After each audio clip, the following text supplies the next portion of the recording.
Hi everyone, welcome to Woolen Spinning. This is episode 34 and my name is Rachel. I can be found pretty much everywhere as well for pearls, and I'm coming to you from just outside of Vancouver, British Columbia. I've been away for a couple of weeks. As you can see, I've had a lot of sun. We have been in Lake Country, up in the southern Caribou. We've been in the northern Okanagan. So for those of you who know British Columbia, you'll know where I'm talking about. And we've also been up in Banff and Jasper, which are part of the national park, some of the national parks here in Canada. We had a blast. We had lots of fun. We actually saw a lot of wildlife. We've done this trip several times. It's one of our some of our favorite places to go in the province. And we saw a lot of wildlife. There were quite a number of black bears around. We saw many elk, more so than we have in previous years. They all seem to have quite a number of babies with them. And we actually saw a number of mountain goats, which was sort of unusual, and mountain sheep, sorry. And huge herds that we normally don't see in those numbers. So that was actually really cool. The kids were sort of lukewarm about all of the animals, and James really didn't like the bears, and Nora really didn't like the elk. So that was kind of funny to watch their reactions because they're still so little. Anyways, we had a wonderful trip and we came back really rested and restored and feeling really good. So to those who sent messages about just wishing us a happy trip and hoped that we had a good time, thank you so much. And we did, and I was thinking about you all while we were gone and hoping that you enjoyed the episodes that I had pre-recorded. I have a few housekeeping things to announce today. We have one conclusion to the big giveaway that's been going on all month in the Ravelry group. That was going on in the August episode thread. As some of you will know, in the Ravelry group, to keep things a little bit simpler, I do monthly episode threads instead of individual episode threads now.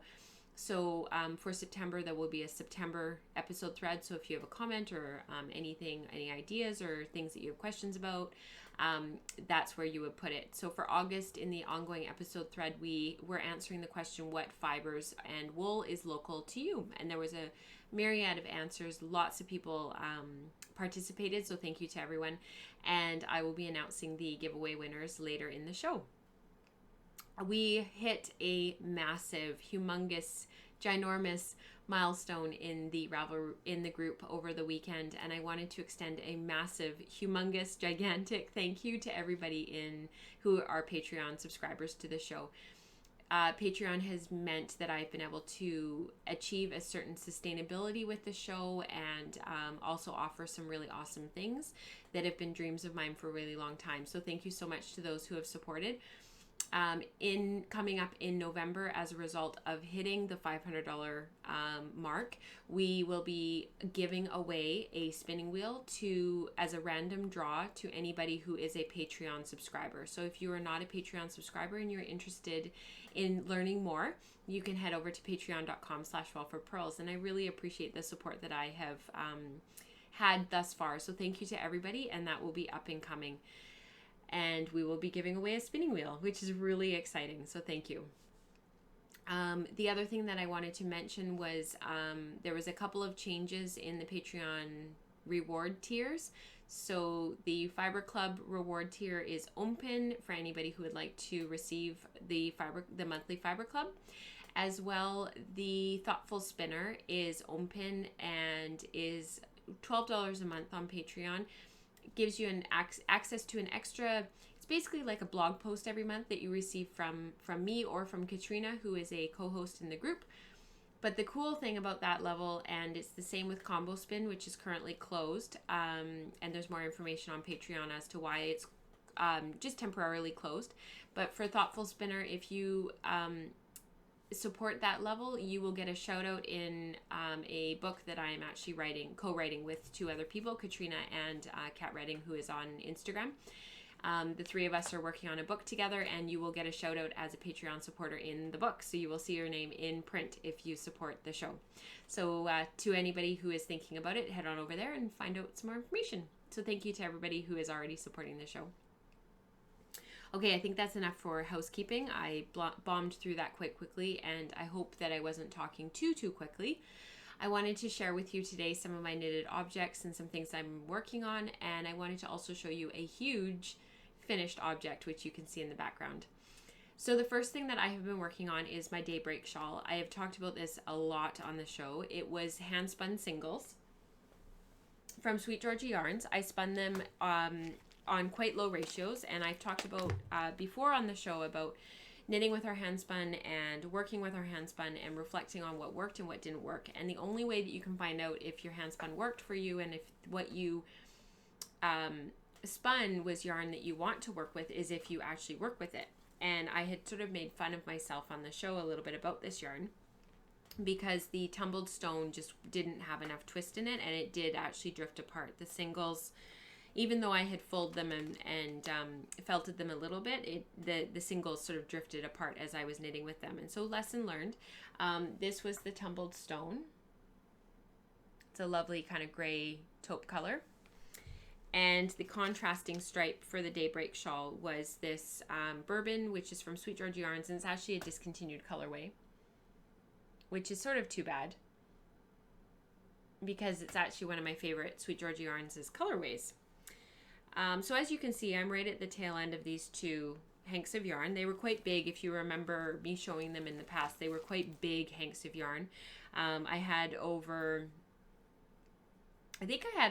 400 yards of each, and I spun them as sport weight singles. And while we were away, I basically took all of my unfinished projects, I lined them up, and I just tried to finish one after the other. I really wanted to clear off my needles, and I wanted to just clear everything off and be able to start something new. So I do have quite a number of things that I finished, and over the next couple weeks I'll show you sort of systematically what I finished. So this was the last project that I pulled out. I didn't think that I would get it finished on the trip. I didn't. However, this is all I have left to do, if I can find the end. I have to cast off from here to here. That's it. And the only reason why it's not done is because I ran out of beads. So the beads are in the bind off, and you can see them. I'll put my hand behind and I'll try and show you as best as I can. They're right in there. You can see the black. They're not sparkly. They're matte. And I put them into the border as well. I spaced them along the border. So I did 3 purl stitches, knit 1, slip a bead on, knit 1, and then 3 purl stitches again. So on the border, there's beads right there. You can see one over here. And they, the reason why I put them on was to weigh down the shawl. So I wanted to create a little bit more structure. I knew I was running out of yarn and I wouldn't have enough for a big garter stitch border.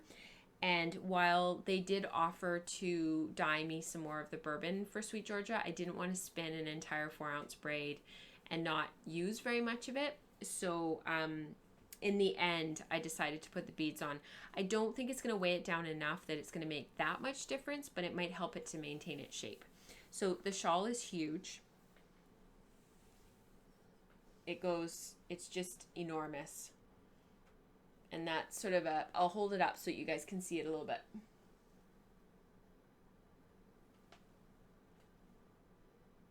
So hopefully this will be finished next week when I talk to you, and hopefully it'll be blocked. We have been having 30, 35 degrees for weather. It's just been hot for here. 35 for here is hot. And so I'm hoping that I can get this washed and blocked and dry quite quickly. I just have to get out to the store to get the beads. And I am using size 6 beads. So they're quite big and they're easy to thread. And I've just been using a 1.3 millimeter crochet hook. So it's pretty quick. It actually has been going really fast. My husband and I sat at the picnic table while I bound off, and it took me an entire evening. I think it took me like 2 hours. But he said to me, he's like, you've really gotten into a rhythm. Like, you're really getting quite quick. So it wasn't actually as bad as I thought it would be. And unfortunately, being short one tube, this is 3 tubes worth of beads already. So I had to buy a 4th tube. So it's a lot of stitches. So that's that project. It's almost done. So I cast something on while we were gone. You will remember my crossbreed, my natural crossbreed. I had been spinning this. My plan was to spin this through Tour de Fleece, and then I would knit this while we were away in August, and it would be my sweater for fall. And in the end, I decided Tour de Fleece ended up just being insane. I didn't get a lot of spinning done, and I decided to ply what I could and spin what I could. And I'm really hoping that I don't need to spin any more yarn for this sweater, because I really want to see what this fiber looks like as a low twist 2-ply. And I think it would just make an amazing shawl. I wear this color a lot, and I think it would just be really great to use the remainder of the fiber for a shawl if I can. So I took some photos of the yarn, and I'm going to plug the photos in at the end of the show so that you can see what the finished yarn looked like, because I didn't get a chance to show you all of the finished yarn on the show. But this is a couple of the skeins of it, and that's how it turned out. And it really, it's just this natural dark brown color. It's got some heathering from the white in the fiber that was mixed in, and it's just ended up being a really lovely yarn to work with. This was a 3-ply finger. It ended up being a DK weight in the end. I'm knitting my sweater on 5mm needles, and it's coming out a really perfect sweater weight. And I'm knitting Lemongrass by Joji Locatelli, and it's a poncho style sweater. So it's a the bodice of the sweater, the yoke of the sweater has quite a bit of positive ease, and then you knit the front and you knit the back, and then it's buttoned up the side.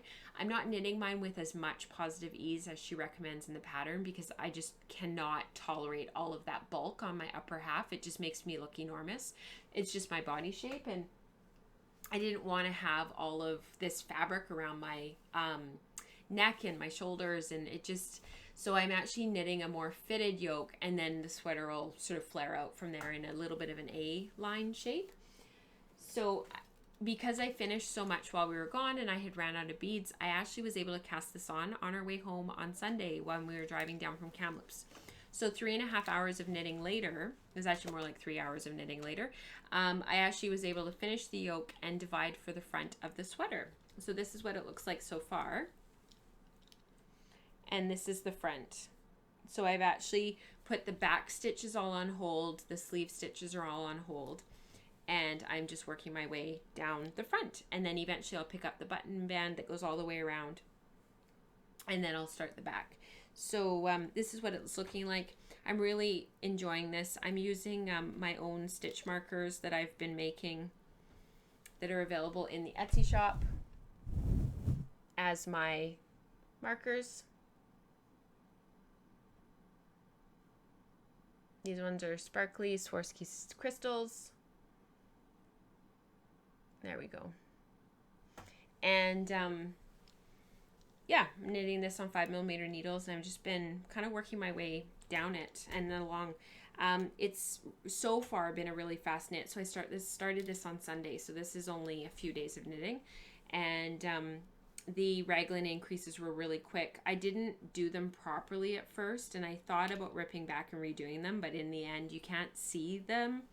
It's a cabled increase, and so I thought about ripping it back, but in the end, like when you have the sweater on, because I tried it on to make sure it fits, you can't tell, and there's going to be a big turtleneck, so it was just the first couple of rows. Anyways, I'm really happy with how that's coming out. I love what the cable looks like. I'm so glad I went with a 3-ply, because with the dark yarn, it really gives that stitch definition that you need for a cable like this, and it's called the basket weave cable. So it's not a complicated cable, but you really need it to stand up on its own. So yeah, I'm really happy with how that's turning out. I'm kind of obsessed with it, and I don't have anything else that I'm knitting, so I'm just really enjoying it. I think the show today is going to be a bit longer than normal, so I hope that's okay. I don't have anything that I'm actually spinning right now that isn't anything that you haven't already heard about, so I thought that I would show you my really big finished object that I finished while we were gone. So this was my West Coast Color drum carded roving that you can buy from Lynn when you see her locally. You guys have heard me wax poetic about this fiber and this yarn for a really long time, so I won't go on and on, but I did finish the sweater while we were gone. I was really happy with it. I'm going to insert some photos at the end so that you can see it. This was my initial swatch that I did for the sweater, and this is the lace stitch that I included on the back panel of the sweater. And you can see how much bigger it is in terms of gauge compared to the stockinette section, and it really flares out. And so I actually used that to my advantage for the sweater, and I curved the lace around the front.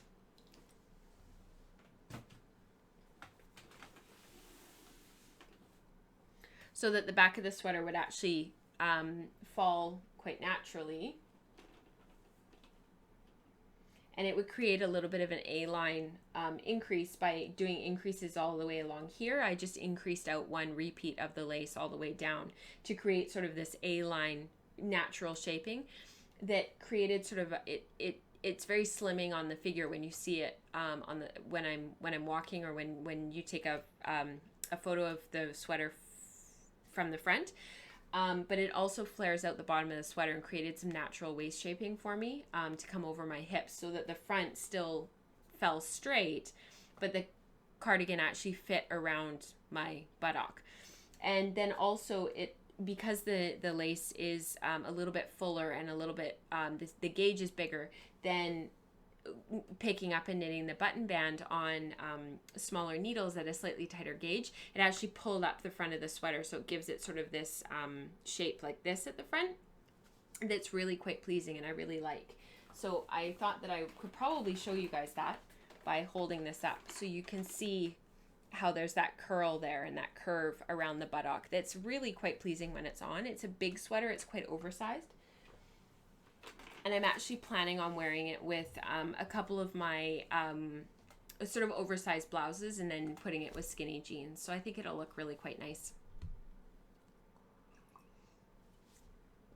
As some of you know who've been part of the Ravelry group for a really long time, you'll remember about our Zero to Hero 2016 SPAKAL that we've been working on throughout the year. It was a year-long spin-along, knit-along, where we looked at some of our fiber, decided how we wanted to spin it, and then slowly mapped out over the course of the year how we were going to finish our projects, working through bigger spins. And this was my Zero to Hero SPAKAL sweater. So it's done and I'm really pleased with it. I have a second SPAKAL project that I had hoped to work on alongside of this one, and it got completely shelved.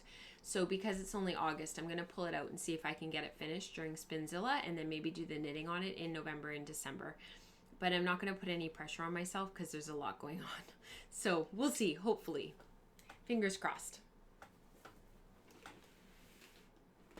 Okay, are you guys dying to know who won the fiber? So I have two hanks, two braids, two piles, I don't know what you want to call these, of Pomo. So this Womo, sorry. This is a 50% wool, 50% mohair blend. They are both blended and created in the mill in Carstairs, Alberta, called Custom Woolen Mills. And then Lynn of West Coast Color dyes the fiber, and I love her colors. I think she does a great job. She's got a really keen sense of color. One of these is 122 grams, and the other one is 117 grams. So one of these will go to one person and one will go to the other person. If you want to look at a little bit more of Lynn's stuff, her online shop is almost live. Her blog is up. Her website is up. Everything's just sort of slowly getting plugged in. So have a look on the screen at the link and plug it in and have a look at her stuff because it's absolutely gorgeous. So the winners of the Womo from the August episode thread, we had two winners. We had post number 53, which was Amanda, who is Ray Hobo, and she is from Ohio. So congratulations, Amanda. That if you could send me, for both of you, if you guys could send me your mailing addresses as quickly as possible, and I will pop all of this in the mail with the September Fiber Club when I mail it out next week. And the other winner, drumroll please, was post number 24, which was Dutch Girl 63, and Monique is local to me. She's here in British Columbia, and it was funny because we were just actually having a conversation on Ravelry back and forth, so congratulations to Monique. and I will get those in the mail to each of you if you could just get in touch with me with your mailing addresses, and I will get that in the mail to you ASAP. I think that's it for today. I'm looking around. I think I've talked about everything. The breed study is ongoing and people are really sampling up a storm. I'm going to start getting mine sort of organized and figure out what I'm going to do after doing that sampling for the show earlier this month. I'm really excited to dive into that and start really deciding what I'm going to do with some of that fiber, because I want to have multiple samples for both and some knitted swatches. So I will share more about that as that unfolds. I hope you have a wonderful weekend, and I hope that you are spinning and knitting lots wherever you are, and I will talk to you next week. Bye everyone.